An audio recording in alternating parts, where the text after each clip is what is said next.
मेरा नाम मीरू गोहिल है। ये कहानी जंगल की हॉरर स्टोरी के बारे में है। दोस्तों जरूर सुनिए कहानी सुनसान जंगल और हनुमान चालीसा की शक्ति। गांव का नाम था रामपुर। ये गांव चारों तरफ से घने जंगलों से घिरा हुआ था। लोग अक्सर दिन में जंगल से गुजरते थे, लेकिन रात का नाम सुनते ही उनका खून जम जाता था, क्योंकि उस जंगल में रहस्यमयी घटनाएं घटती रहती थी।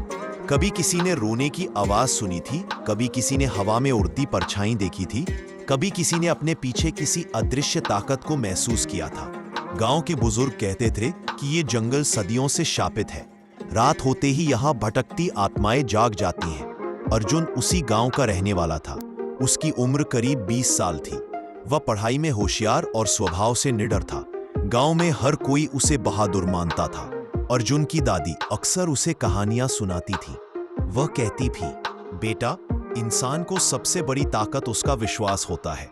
अगर तेरा विश्वास अडिग है और तू हनुमान जी को याद करेगा, तो कोई भी बुरी शक्ति तुझे छू भी नहीं सकती। अर्जुन उनकी बातों को ध्यान से सुनता, लेकिन करता। उसे लगता था कि ये सब अंधविश्वास है। लेकिन दादी हमेशा एक ही बात कहती, बेटा, जिंदगी में एक दिन ऐसा जरूर आएगा जब तुझे मेरी बात याद आएगी। वह दिन बहुत जल्दी आ गया।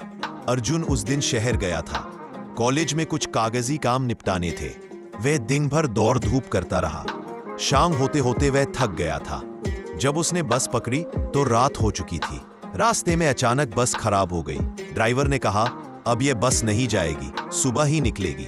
बाकी यात्री पास के ढाबों या रिश्तेदारों के यहाँ रुक गए, लेकिन अर्जुन जिद पर अड़ गया। मुझे अभी गांव पहुंचना है। ड्राइवर ने चेतावनी दी, बेटा, रात के इस वक्त जंगल से मत जाना, वहां अजीब घटनाएं होती हैं। लेकिन अर्जुन ने हंसते हुए कहा, यह सब डराने की बातें हैं। और वह पैदल ही जंगल की ओर बढ़ गया। जंगल की सड़क कच्ची और उबड़-खाबड़ थी। पेड़ों की टहनियां रास्ते पर झुकी हुई थी। कभी कभी शाखाओं से पत्ते गिरते और अंधेरे में अजीब सी आवाज करते। चारों ओर गहरा सन्नाटा था। सिर्फ अर्जुन के पैरों की चरमराहट और झींगुरों की आवाज गूंज रही थी। कभी कभी हवा तो भूतिया माहौल बना देती। चांद बादलों से ढका हुआ था, जिससे और ज्यादा अंधेरा फैल गया था। अर्जुन तेज कदमों से चलता जा रहा था। उसने मन ही मन कहा, गांव ज्यादा दूर नहीं है, थोड़ी देर की ही बात है। लेकिन तभी उसे ऐसा महसूस हुआ जैसे कोई उसके पीछे चल रहा हो। उसने कदम रोक दिए, पीछे मुड़ा। वहां कुछ भी नहीं था, सिर्फ अंधेरा और पेड़ों की परछाई। उसने सोचा, शायद मेरा भ्रम है। लेकिन जैसे ही उसने फिर चलना शुरू किया, उसे पीछे कदमों की आहट फिर सुनाई दी। उसका दिल जोर जोर से धड़कने लगा। कुछ दूर आगे बढ़ने पर उसने देखा कि रास्ते के बीचों बीच कोई खड़ा है। वह एक औरत थी। उसके लंबे काले बाल जमीन तक झूल रहे थे। उसने सफेद साड़ी पहन रखी थी। उसका चेहरा अंधेरे में छुपा हुआ था। अर्जुन ठिठक गया। उसकी सांसें तेज हो गईं। उसने हिम्मत जुटाकर कहा, कौन हो तुम? कोई जवाब नहीं आया। औरत बिल्कुल चुप खड़ी रही। अर्जुन ने सोचा, शायद कोई राहगीर है। वह धीरे धीरे आगे बढ़ा और बोला, डरने की बात नहीं, मैं बस गांव जा रहा हूं। अचानक उस औरत ने सिर उठाया। उसकी आंखें लाल चमक रही थी। उसके होठों से डरावनी हंसी निकलने लगी। वह हंसी इतनी भयानक थी कि अर्जुन के कान सुन्न हो गए।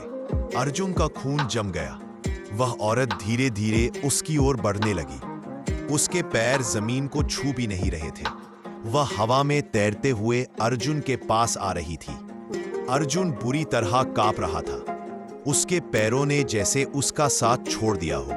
तभी उसे अचानक दादी की बात याद आई, अगर कभी डर लगे तो हनुमान चालीसा पढ़ना। अर्जुन ने कांपते हुए होंठ खोले। उसकी आवाज धीमी थी, लेकिन उसने बोलना शुरू किया, जय हनुमान ज्ञान गुण सागर। जैसे ही ये शब्द हवा में गूंजे, पूरा जंगल हिल गया। पेड़ों की शाखाएं तेजी से हिलने लगी। हवा तूफान की तरह चलने लगी। औरत ने कान बंद कर लिए और चीखते हुए बोली, चुप हो जा, रुक जा। लेकिन अर्जुन ने आंखें बंद कर ली और लगातार पाठ करता रहा। हर चौपाई के साथ उसकी आवाज और मजबूत होती गई। भूत पिशाच निकट नहीं आवे। यह सुनते ही वह औरत अचानक दहाड़ने लगी। उसका शरीर लंबा और भयानक हो गया। उसके दांत नुकीले और लंबे हो गए। उसकी आंखों से आग की तरह चमक निकल रही थी। अर्जुन ने बिना रुके पाठ जारी रखा। उसके शब्दों से एक अदृश्य कवच बन गया। जैसे ही चुड़ैल करीब आने की कोशिश करती, वह पीछे धकेल दी जाती। वह जमीन पर गिरकर तड़पने लगी। उसकी चीखों से पूरा जंगल कांपने लगा। लेकिन अर्जुन अब डर नहीं रहा था। उसकी आवाज इतनी तेज हो गई कि ऐसा लगा मानो पूरा जंगल हनुमान चालीसा सुन रहा हो। अंतिम चौपाई बोलते ही अचानक आकाश से तेज रोशनी उतरी। वह रोशनी अर्जुन के चारों ओर घूमने लगी। उस रोशनी में भगवान हनुमान की छवि दिखाई दी। चुड़ैल दर्द से चीख उठी। उसका शरीर राख में बदलकर हवा में उड़ गया। उस मिनट वह पूरी तरह गायब हो गई। अर्जुन थका हुआ था, लेकिन उसके चेहरे पर आत्मविश्वास था। उसने मन ही मन हनुमान जी को धन्यवाद दिया। वह धीरे धीरे गांव की ओर बढ़ गया। सुबह होते ही वह सुरक्षित अपने घर पहुंच गया। गांव वालों ने उसकी हालत देखी और पूछा, क्या हुआ अर्जुन? अर्जुन ने सारी घटना सुनाई। लोग हैरान रह गए। उन्होंने कहा, तेरी जान हनुमान जी ने बचाई है, वरना इस जंगल से कोई लौटकर नहीं आता। उस दिन के बाद गांव वालों ने ठान लिया कि वे रोज हनुमान चालीसा का पाठ करेंगे। जंगल का डर धीरे धीरे खत्म हो गया। लोग विश्वास करने लगे कि जहां हनुमान जी का नाम गूंजता है, वहां कोई बुरी शक्ति टिक नहीं सकती। अर्जुन ने उस रात जो अनुभव किया, वह कभी नहीं भूल सका। उसने महसूस किया कि उसकी दादी सही कहती थी, असली ताकत इंसान के विश्वास और आस्था में होती है। उस रात अर्जुन ने सीखा कि डर हमें कमजोर करता है, लेकिन विश्वास हमें सबसे मजबूत बना देता है। और हनुमान जी का नाम लेने वाला कभी अकेला नहीं होता।